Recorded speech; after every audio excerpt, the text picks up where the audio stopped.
Hello dear student, welcome. तो अभी हम लोग नेक्स्ट टॉपिक कर रहे हैं, redemption of preference shares. Question तो छोटा दिया है पर बहुत धमाकेदार है, राइट। तो रिडेम्पशन ऑफ प्रेफरेंस शेयर्स का मतलब होता है कि जो प्रेफरेंस शेयर से पैसा है ना, कंपनी इसको रिटर्न कर रही है। जो पैसा लिया है कंपनी इसको क्या कर रहा है, रिटर्न। तो कंपनी के पास कितना शेयर था, 4000 था, और एक शेयर कितने का था, 100 था, और रिटर्न में कितना परसेंट प्रीमियम दे रही है, मतलब 5% एक्स्ट्रा दे रही है। तो अभी इसकी अपने को एंट्री पास करना पड़ेगी, राइट। तो सबसे पहले क्या करेंगे, ये एंट्री आपको याद करने का है। तो पहले 4 एंट्री मेन है। पहले ड्यू की एंट्री आएगी, किसकी एंट्री आएगी, ड्यू। फिर जो मेन एंट्री है CRR, एक CRR रिजर्व क्रिएट करेंगे, CRR बोलेंगे इसको, सॉल्व करेंगे। फिर प्रीमियम, फिर पेमेंट। तो बोलो ड्यू, CRR, प्रीमियम, पेमेंट। मतलब ये 4 एंट्री फिक्स है। फिर जो बेचा उसकी एंट्री आएगी, इक्विटी शेयर बेचेगा, डिबेंचर बेचेगा, इन्वेस्टमेंट बेचेगा, ठीक है। तो इधर क्या दिया है, शेयर्स कितना था, 4000, और एक कितने का था, 100। तो लिखेंगे रिडेम्पशन ऑफ प्रेफरेंस शेयर्स। क्या करेंगे, मतलब शेयर आ रहा है, राइट, क्योंकि जो शेयर बेचा था कंपनी खरीद रही है और उनका पैसा रिटर्न कर रही है। तो 4000 शेयर आ रहा है, और एक शेयर कितने का था, 100 का था। मतलब कंपनी को कितना मुद्दे देना है, 4 लाख। तो redemption of preference share account debit, 4 lakh पे कंपनी प्रीमियम दे रहा है। तो कितना परसेंट प्रीमियम दे रहा है, 5%। तो 4 लाख पे कितना परसेंट निकालेंगे, 5। तो 4 लाख पे 5% निकालेंगे तो 20,000 आएगा। कितना आएगा, तो इधर लिखेंगे premium on redemption of preference share, वो भी डेबिट करेंगे। तो टोटल कितना हो जाएगा, 4,20,000। किसको कंपनी पे करेगी, प्रेफरेंस शेयरहोल्डर्स। किसको पे करेगी, ये एंट्री याद करने के, बोलो redemption of preference shares, premium on redemption of preference shares, है ना। और किसको देने का पैसा, प्रेफरेंस शेयरहोल्डर। ये देना था, और इधर में मान लो लिख दिया दे दिया। तो दे दिया मतलब कंपनी पे करेगी, पे करेगी तो पैसा जाएगा, किसको जाएगा, ये क्रेडिट है ना। इधर 6 एंट्री में उसको डेबिट कर देंगे। इधर लिखेंगे preference share holder account debit, क्योंकि उसको पैसा मिल रहा है। टू बैंक मतलब पैसा गया, और बैंक ऊपर लिखेंगे मतलब पैसा आ रहा है, और नीचे मतलब पैसा गया। तो प्रेफरेंस शेयर को पेमेंट कर देने का, कितना, 4,20,000। तो 4,20,000, और 4,20,000 क्या कर दिया, पे कर दिया। देना था दे दिया। सवाल है कि कंपनी ने पैसा कैसे किया, बंदोबस्त कहाँ से किया, कहाँ से अरेंजमेंट किया। तो ये कहानी की शुरुआत थी, खत्म। अभी कहानी का मेन हिस्सा। तो कंपनी ने पे करता हुआ क्या किया, इशू किया। क्या किया है, इशू मतलब बेचा है। क्या बेचा है, इक्विटी शेयर। जब कोई भी चीज़ इशू करेगी या बेचेगी तो पैसा आएगा। तो पैसा आया और इक्विटी शेयर गया। कितना शेयर बेचा, 1,000, और कितने का था, और उस पर क्या लिया, प्रीमियम। तो फिर इसकी एंट्री पास करेंगे। तो इधर लिखिए पैसा आवन, मतलब पैसा आ रहा है ना यार।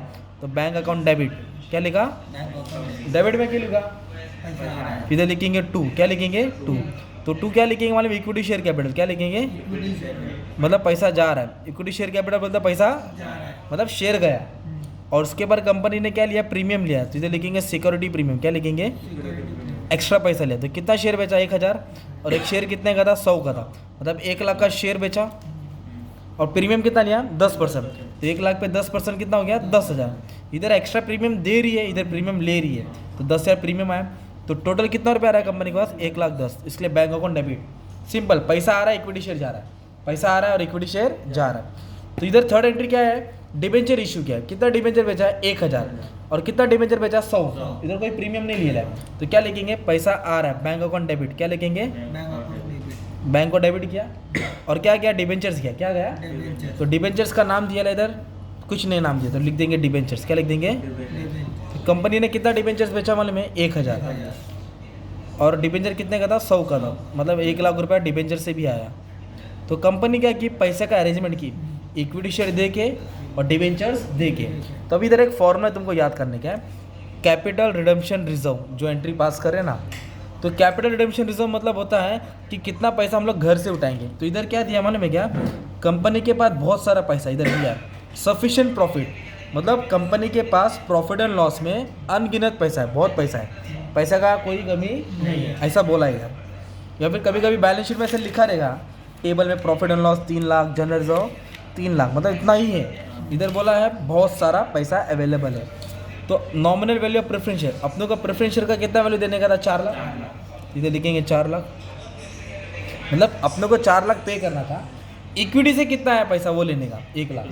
मतलब जिसको 4 लाख देने का था, घर के बाहर खड़ा है, और बाहर से हमने 1 लाख का बंदोबस्त कर लिया।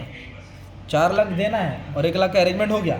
कौन सा देने का, इक्विटी का, डिबेंचर इन्वेस्टमेंट नहीं, इक्विटी। 4 लाख देने का था, 1 लाख का अरेंजमेंट हो गया। तो शॉर्ट कितना बढ़ा, 3 लाख।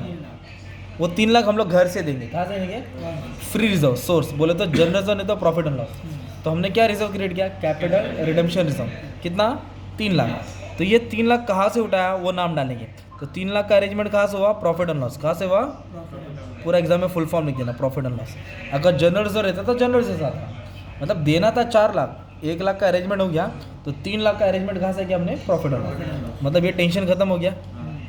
अभी प्रीमियम देने का, ये किधर है, डेबिट है, डेबिट है ना 20,000, तो डेबिट को किधर लिख देंगे, क्रेडिट में। तो कितना अमाउंट आएगा, 20,000। डेबिट तो किधर आ गया, क्रेडिट में। डेबिट से किधर आ गया, क्रेडिट में। अब ये प्रीमियम कहाँ से पे करेंगे, सिक्योरिटी प्रीमियम। तो इधर कोई सिक्योरिटी प्रीमियम नहीं है, कोई प्रीमियम नहीं है, तो एक काम करेंगे फिर प्रॉफिट एंड लॉस से ये भी पे कर दिया। कहाँ से पे कर दिया, प्रॉफिट एंड लॉस। तो ये 20,000 भी सेटल हो गया, मतलब प्रीमियम पे कर दिया, सिंपल। अभी पेमेंट करने का, किसको पेमेंट करने का, तो कितना देने का था, 4,20,000। ये क्रेडिट है ना, इसको डेबिट में डाल देंगे। क्रेडिट तो क्या कर देंगे, डेबिट। और पैसा जा रहा तो क्या कर देंगे, टू बैंक। तो 4,20,000 लिख दिया ना। ये तुम्हारे 6 एंट्री हो गई, सब तुम्हारा खत्म हो गया। टोटल लेना तो ले लो, छोड़ना है तो छोड़ लो। इस तरह तुम्हारा सम आएगा। ये प्रीमियम की एंट्री, ये ड्यू की एंट्री है। ये CRR प्रीमियम पेमेंट याद रखो ना। ड्यू देना था, घर से उठाया, ये प्रीमियम भी दे दिया और टोटल पेमेंट कर दिया। इधर कंपनी ने इक्विटी शेयर बेचा और डिबेंचर बेचा। और इधर हमेशा क्या लेने का, फ्रेश इक्विटी इशू। क्या लेने का, सिंपल। एक सम था तुम्हारे लिए, अच्छे से सॉल्व कर दिया। ले लो स्क्रीनशॉट, अच्छे से प्रैक्टिस कर लो। All the best.